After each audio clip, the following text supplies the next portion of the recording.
What's going on, everybody? Welcome back to the channel and welcome to my 2026 season preview for the Kansas City Chiefs.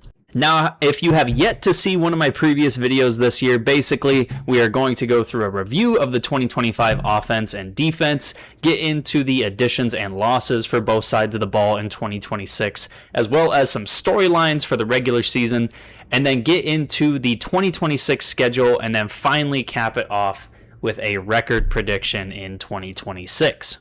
Starting off with the offense, this was a team who, even though they didn't turn the ball over very much, they were an inefficient offense. You can see by the rankings that they had in the scoring, passing, and rushing game, they just were not really good at much.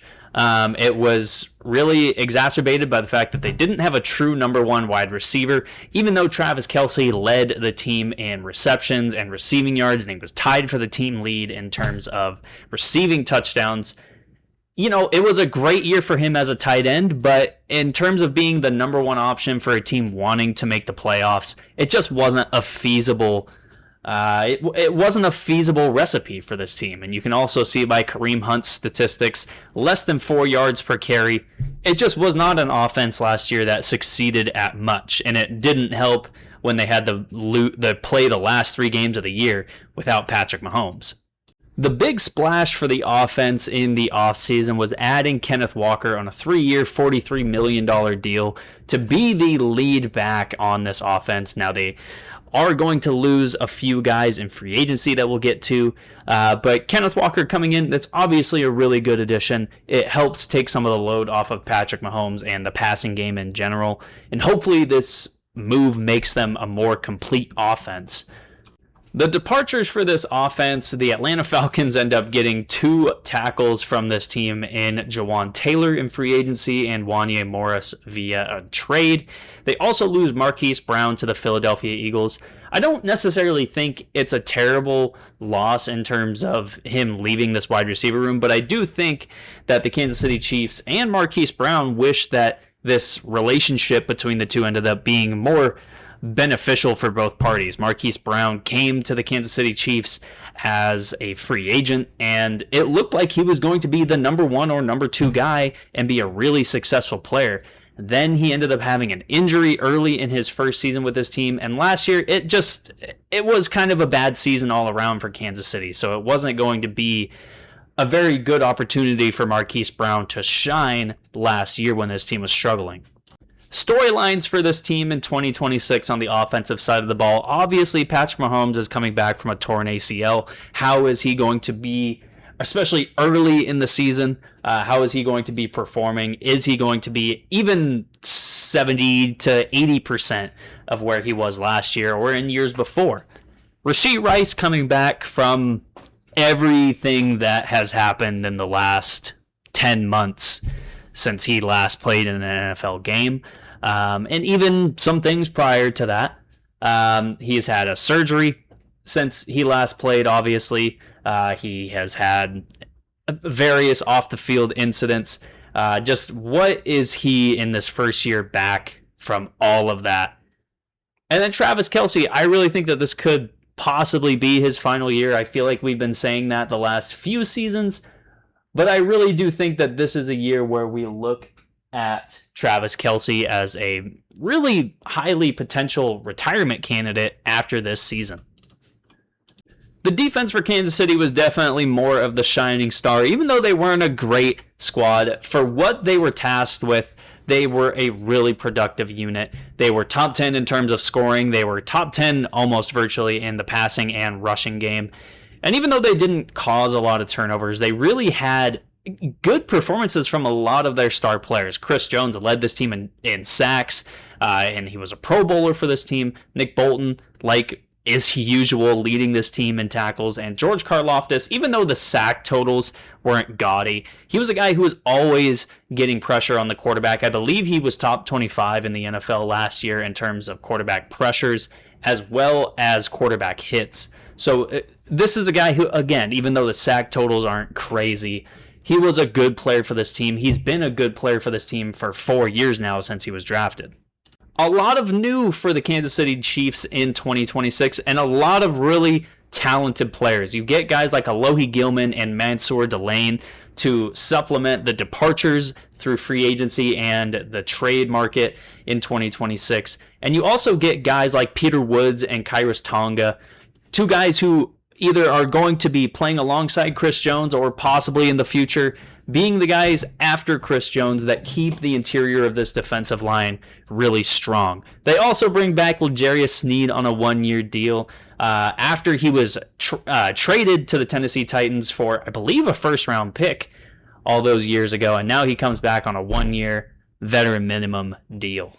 And you can see why the Kansas City Chiefs in 2026 made a very strong attempt at resupplementing this secondary. They obviously lost their starting cornerbacks in Jalen Watson and Trent McDuffie. They also lose Brian Cook to the Cincinnati Bengals on a 3-year deal. Other really big key pieces to this defense who have been integral to the success for really the last pretty much half decade. You know, guys like Leo Chenal, Joshua Williams, Charles Omenihu, even Derek Nottie and Michael Dana. You know, losing these guys, it's not just the talent that's leaving the building, but it's the key pieces of what has made this defense really good. It's the depth that they've had. It's the even talented pieces that just haven't played a lot. So it hurts to lose all these guys, especially, you know, even trading Trent McDuffie, even though they got a 2026 first-round draft pick out of it, it hurts to lose these guys no matter what. My storylines for 2026 for the Kansas City Chiefs defense, it's obviously a new era in the secondary. It's going to be highlighted by first-round pick Mansoor Delane out of LSU, and it's going to be highlighted by Noah Williams, who's really the most tenured cornerback that's left on this team in the secondary. He played a lot last year alongside Trent McDuffie, so there's at least a familiarity for him with this defense and with this team. He was a productive player in the secondary last year and has been a good player for the Kansas City Chiefs since he got there. Chris Jones, I think, very similar to Travis Kelce. This could be the last year for Chris Jones, whether it's a good season or a bad season. I think if it's, you know, another year where they're struggling to win games, we could see Chris Jones step away. If it's a season where the Kansas City Chiefs miraculously win the Super Bowl, I think we could see Chris Jones walk away. There's very few situations in my mind where I see Chris Jones playing another year after 2026. George Karlaftis. Now, I mentioned it earlier. He's been a really solid player for Kansas City since he was drafted in the first round in 2022. Is this the year where he steps up and becomes like a 12-plus sack guy? He had 10.5 in 2024, but the last 2 years there's been a somewhat steady decline in the sack department for George Karlaftis. It was 8 in 2025 or 2024, and then it was 6 last year in 2025. So I think if this defense really wants to help out the new players that are in the secondary or the young players that are stepping up into new roles in that secondary, George Karlaftis, along with the rest of the guys on this defensive line, having a great season would really go far in helping the secondary get acclimated to their new roles. Now, I really think when you look at the schedule for the Kansas City Chiefs in 2026, you see some really tough aspects early on in the season. First off, you obviously have Patrick Mahomes returning from his torn ACL. Then you play both of your Denver games within the first 8 weeks of the season. You play the Chargers. You go to Miami and Las Vegas in weeks 3 and 4. And then you get an early bye week in week 5. Now, for most teams, I would hate having the bye week this early. I would way rather have it be between the weeks 9 to 13 range. But I think for this team, we could see them possibly need an early break. These guys that are returning from injury, or these guys that are veterans that maybe, you know, they take a few early hits and they just kind of need a week to recuperate before the long stretch of the season.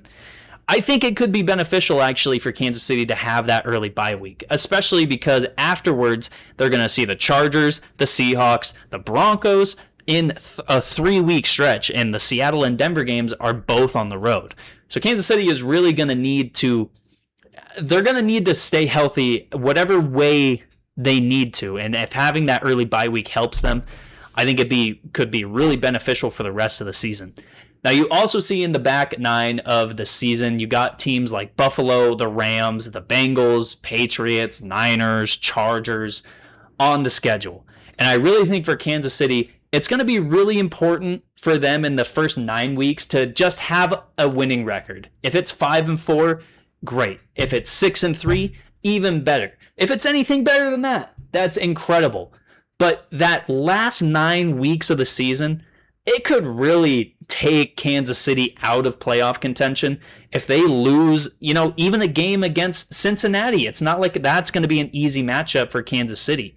They're going to need to play well early if they're going to have any chance at making the playoffs, because I think in those last 9 weeks of the season, we could see a decline in their performance that takes them out of the playoffs.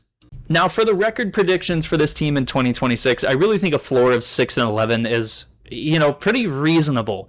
If Patrick Mahomes struggles at all, especially early coming back from a torn ACL, if the offense struggles to really find a number one piece, and possibly if Kenneth Walker struggles in his first season, there's not a lot really to go off of in thinking Kansas City could struggle and make the playoffs.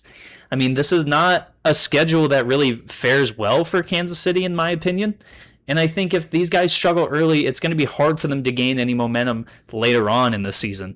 Now, ceiling-wise, it's probably a 10-7 team. It's probably a team, fighting for a wild card spot. But I don't see where you point to and say that they're an elite team. If you want to say the defensive line, okay, they all had really good seasons last year, but they're another year older. I think Chris Jones is towards the tail end of his career. I think if George Karlaftis doesn't step up and become a superstar on the edge, and if Peter Woods, as that first-round pick, doesn't have a great season, there's not really a lot to go off of for this defense either. The secondary could struggle early. And again, if they struggle early, it could be really hard for them to gain any momentum late in the season when they're going against teams like the Bengals, and they have to match up against Jamar Chase and T. Higgins for 60 minutes. How are they going to fare then if they're not, if they're at a point where they're struggling and they don't have much confidence? I just think that's kind of the deal with Kansas City is, in years before, you could at least count on them being a very confident team in what they do and how they do it. I don't necessarily think that that's the case in 2026. So that's why I think really a ceiling of 10-7 where they still have moments where they struggle, but they are still such a talented team when you look at the fact that Patrick Mahomes is coming back this year. You add Kenneth Walker, if he has a solid year, that's going to go a long way in making this team better, even if he's just average. So I don't say a 10-7 ceiling or a 6-11 floor in trying to be like a Kansas City Chiefs hater. I just think that we look at this team in the Patrick Mahomes and Andy Reid era. This is probably the worst supporting cast that he's had. You obviously can't, it pales in comparison to the years where, like Kareem Hunt was in his early career and he was a very productive back. When this team had Tyreek Hill at the peak of his powers, when Travis Kelce was at his peak, when defensively, Chris Jones was in his prime, and there were other players like Trent McDuffie or even Jalen Watson or Brian Cook on this defense. It's not a team that looks at all similar to what they've put on the field in previous seasons, in my opinion. With all of that being said, that's going to be it for this video. Make sure you like and subscribe to see future videos, and make sure you check out my channel to see the previous videos I've done for this 2026 season preview series. And I'll catch you in the next video.